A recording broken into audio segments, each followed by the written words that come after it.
Let's talk today about winter feeding our bees. In the northern climate, so I live in Utah, and so um, the winter months are fairly cold. There are periods of time when we'll go for several weeks and the temperature never gets much above freezing. When we put our bees to bed in the winter, we try to have enough stores for them to last through the winter until spring, when the cluster can break and they can get to the outer frames. But sometimes it doesn't work that way.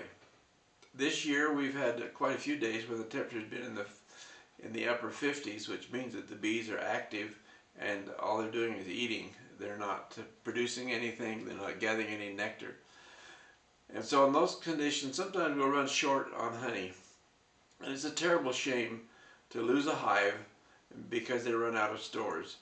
The way bees feed in the winter is they get in a cluster, and say it's 4 frames wide, they will eat going up. So if you have a 2-box wintering hive and they're in the bottom box, they'll start out down there and they'll eat straight up. And once they get to the very top, unless the weather is warm enough that they can break cluster and move over to an outside frame, those outer frames will stay and still have honey in them, and the bees will run out of food and will starve. And it's terrible that that happens. One of the ways that I try to prevent that is with some dry feeding in the winter. Now I've used several ways. I've used just pouring dry sugar on top of the inner cover with the hole where they could come up to it. I've used a candy board, and candy boards work quite well. This is a candy board that I made up a couple of years ago and I haven't used yet. But I just take a piece of 3/4 inch or 1/4 inch plywood, the same size as the hive, and then I put a furring strip nailed around the edges. And then I cook up some sugar with sugar and a small amount of water, cook it to a soft ball stage, let it cool a little bit, and then pour it onto there and let it set up. It always granulates no matter what I do. So don't worry about it. Bees can still take care of it. And then what you do is you just invert this on top of the hive, and when the bees get up to it, then they'll eat it, and they'll eat an area in the middle like this. They usually leave the corners, and so that's kind of a waste on there. There are some people who will put some essential oils or mix a little dry pollen substitute in with it. I never have. My thinking on it is that if the bees are eating their natural honey in the hive, there's enough natural honey that there's no pollen mixed in with that, and they get along just fine on it. When I've tried to give them some pollen before, they usually don't take it. We have a great source of pollen in our area from early spring until late fall. So that's one method that you can use. A method that I have used in the past was where I made these boxes, just 3/4 inch and about 4 inches high. I drill a hole in the front and the bottom for ventilation and for the bees to use, and then on the bottom I tack a plastic queen excluder.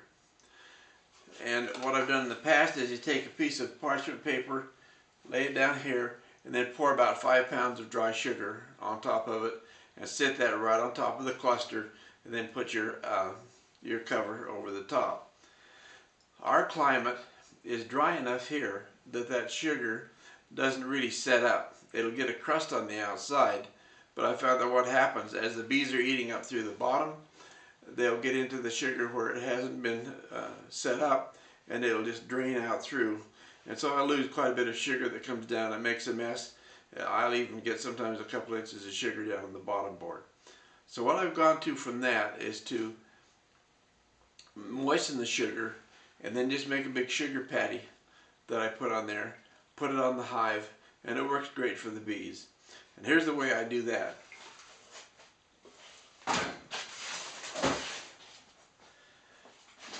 I make it up with just granulated sugar and a ratio of one cup of water for every 5 pounds of sugar.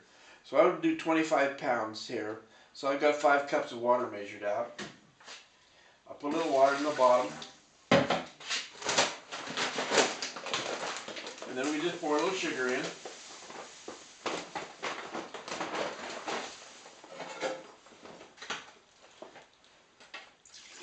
Pour a little more water on it.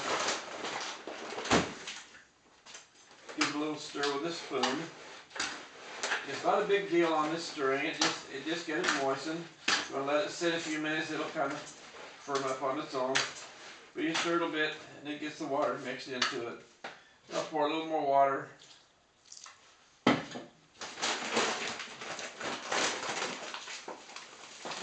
on the rest of the sugar.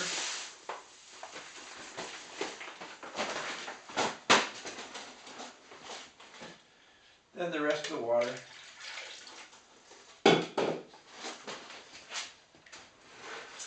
And with just a little stirring, it isn't long until we've got kind of a paste that we've made up with the sugar and water.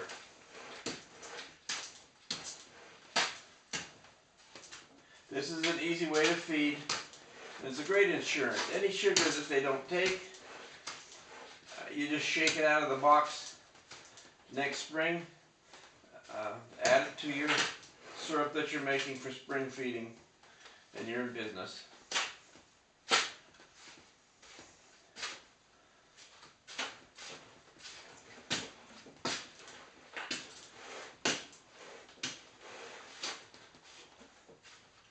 If you're doing a lot of this and have an old cement mixture, that'd work out well for you, wouldn't it? So I just have this here. So I just take a little scoop.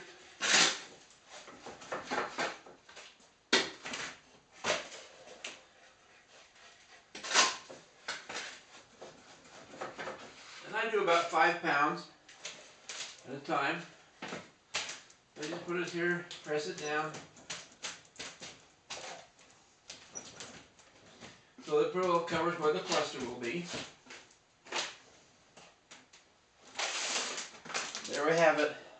And I'll leave that for a couple of days. It'll set up so that it's hard. And I can haul it out and put it on the bees.